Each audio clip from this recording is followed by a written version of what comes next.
여기 박스 하나가 있습니다. 이게 내가 하고 싶은 이야기라고 생각을 해봅시다. 박스 안에는 무엇이 들어있을지 아무도 모릅니다. 오직 이 박스를 포장한 작가만 알고 있습니다. 이 안에는 어쨌든 작가가 하고 싶은 무언가가 들어있겠죠. 그게 재밌는 것일지 아닐지는 아직 아무도 모릅니다. 심지어 작가 자신도 모를 겁니다.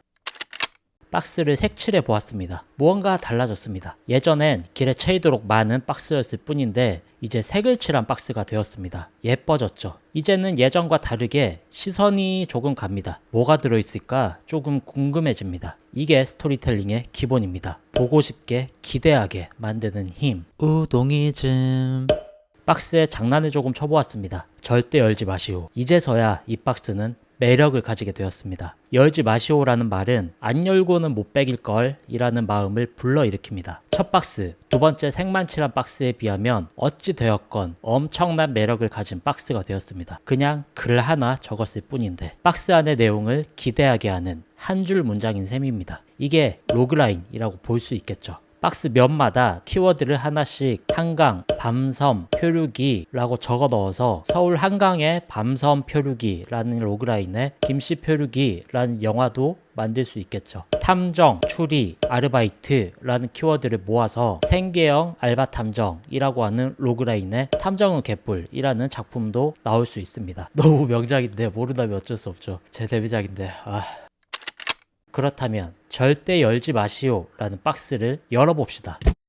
열었을 때 처음 보이는 게 무엇일까요? 만약에 열자마자 보이는 것들이 글자가 빽빽히 적힌 하얀색 A4 용지들 뭉치라면 어떨까요? 당신은 무슨 내용인지 조금 읽어보다가 그냥 박스 문을 살포시 닫아버릴 겁니다. 물론 그 안의 내용이 어마어마하게 재밌는 것일 수도 있겠죠. 그래서 한 장씩 참을성을 가지고 꾸역꾸역 읽다 보면 재밌을지도 모릅니다. 그런데 누가 그러고 앉아있느냐 말이죠. 박스를 열었을 때 보인 첫 장이 저는 이 동네 카페 사장 30살 이지은입니다. 이 다음 장에는 제 사진이 있습니다. 그런데 부탁인데 보지 말아주세요. 요 정도는 나와줘야 다음 장을 볼 게 아닙니까? 빽빽한 글자가 아니라 큰 여백에 이 정도 분량의 짧은 글만 있다. 이게 핵심이란 거죠. 눈에 확 띄고 잘 들어오잖아요. 그리고 흥미를 불러일으킵니다.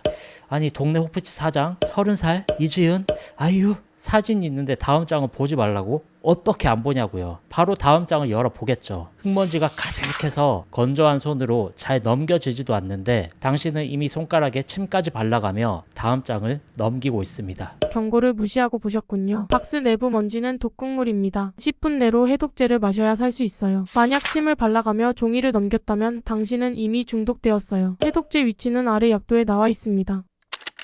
당신은 아마 지금쯤 약도를 들고 불이 나게 호프집으로 달려가고 있을 겁니다. 구글맵상 달리기로 아슬아슬 10분 거리에 있는 곳이었기 때문입니다. 여기까지가 3막 구조 중 1막에 해당합니다. 우리는 지금 주인공에게 목표를 심어주었습니다. 중독된 상태를 치료하는 것, 살아남기 위한 절박함, 이것보다 강한 목표가 어디 있겠습니까? 그리고 은연중에 가장 중요한 인물에 대한 정보도 녹여두었습니다. 호프집 사장님은 이지은이고 30살이다. 그리고 뭔가 범상치 않은 인물이고 위험할 것 같다. 아마 끼워 맞춰서 기획서상 주제를 채워보자면 주제, 괜한 호기심은 사고를 부른다. 그리고 지금쯤 어쩌면 당신은 이 남자의 뒷이야기가 궁금할지도 모르겠네요. 이 이야기의 2막 부분 말입니다. 2막은 사실 중요하지 않습니다. 왜냐하면 1막을 흡인력 있게 보여주는 것이 기술이기 때문입니다. 2막부터는 내가 오랫동안 생각해온 이야기를 천천히 풀어주기만 하면 됩니다. 물론 2막을 재밌게 풀어야 이야기는 꾸준히 인기를 끌 겁니다. 하지만 아직 돈을 받고 연재를 해본 적 없는 신인 작가 지망생이 당장 해야 할 고민은 아닙니다. 왜냐하면 일단 연재를 해보고 수십 화를 연재해봐야 보이는 것들이 있기 때문이죠.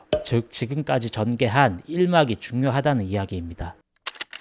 호프집에 도착한 당신은 카페 사장 이지은을 찾겠죠. 그런데 종업원은 메뉴판을 건넵니다. 메뉴판에는 해독제라는 3000cc 맥주가 보입니다. 이렇게 어쩌면 호프집 사장 이지은은 호프집에 매상을 올리기 위해 장난을 쳤던 것 뿐일지도 모릅니다. 하지만 그렇다고 해서 당신이 메뉴판의 해독제를 마시지 않을 것인가? 우리는 이미 1막의 마법에 갇혀있기 때문에 이것을 거부하기 힘들 겁니다. 게다가 10분 동안 전력 질주로 달려와서 온몸은 땀에 절어 있고 날씨는 매우 덥습니다. 게다가 이게 장난인지 진짜인지도 알 수가 없습니다. 믿져야 본전이고 그래봐야 적어봐야 맥주 3000cc란 말이죠. 심지어 가격도 합리적이란 생각이 드는 거죠. 당신은 해독제라고 적힌 3000cc 맥주를 시킵니다. 땀 흘린 뒤에 맥주는 기분 좋은 알딸딸함을 불러옵니다. 3000cc를 아주 그냥 시원하게 마시고 났는데 당신은 왠지 모를 찝찝함이 남습니다.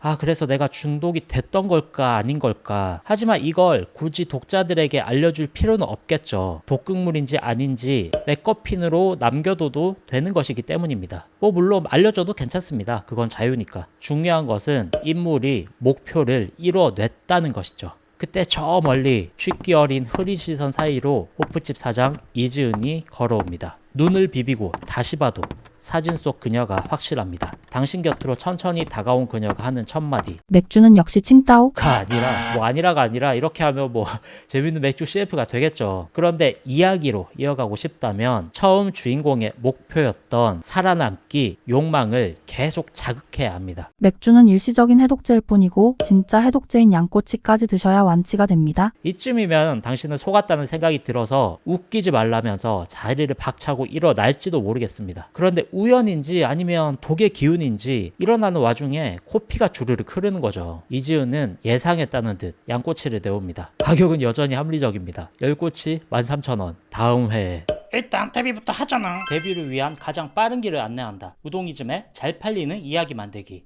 뭐 이야기는 대체로 이런 식일 겁니다. 엔딩이 어떻게 되냐고요? 뭐 생각은 안 해봤는데 대충 무난한 걸로 골라보자면 아직 읽어보지 않은 박스 뭐 뒷 내용이 있겠죠. 지금까지 내용은 다 뻥이었어요. 호프집 노이즈 마케팅 광고였을 뿐입니다. 라고 해둬야 호프집 사장 이지은 입장에서 누군가 신고했을 때 변명이라도 할 거 아닙니까? 나는 분명히 열지 말라고 했고 마지막에 다 뻥이라고 해놨다. 물론 이게 법적으로 통할지 안 통할지는 판례와 변호사의 역량에 달린 것이겠지만 중요한 것은 독자가 납득하겠느냐겠죠. 독자를 납득시키는 것이 중요합니다. 그런데 독자를 납득시키는 것은 생각보다 단순합니다. 주인공이 살아남으려는 과정이 흥미진진했다면 납득을 합니다. 그런데 어느 순간 살아남기에 대한 텐션을 잃고 질질 끈다고 느껴진다면 납득하지 못할 것입니다. 아마도 영리한 창작자라면 장르를 로맨스로 잡았을지도 모르겠습니다. 나중에 속았다는 걸 알게 된 당신이지만 맥주 맛과 양꼬치 맛이 너무 좋았던 거죠. 왜냐하면 이지은 사장과 함께 있었던 공간 자체가 달콤했기 때문이겠죠. 남자는 다시 호프집으로 달려가면서 이 단편 이야기가 마무리될지도 모르겠네요. 결과가 뭐가 중요하겠습니까? 독자가 재밌으면 된 거지. 독자는 주인공과 함께 호기심에 박스를 열었고 주인공과 함께 다음 장이 궁금해 넘겼고 함께 중독되었습니다. 그때부터 독자는 살아남기 위해 다음 장을 봐야만 하는 것이죠. 이게 스토리텔링의 가장 중요한 기본 법칙입니다.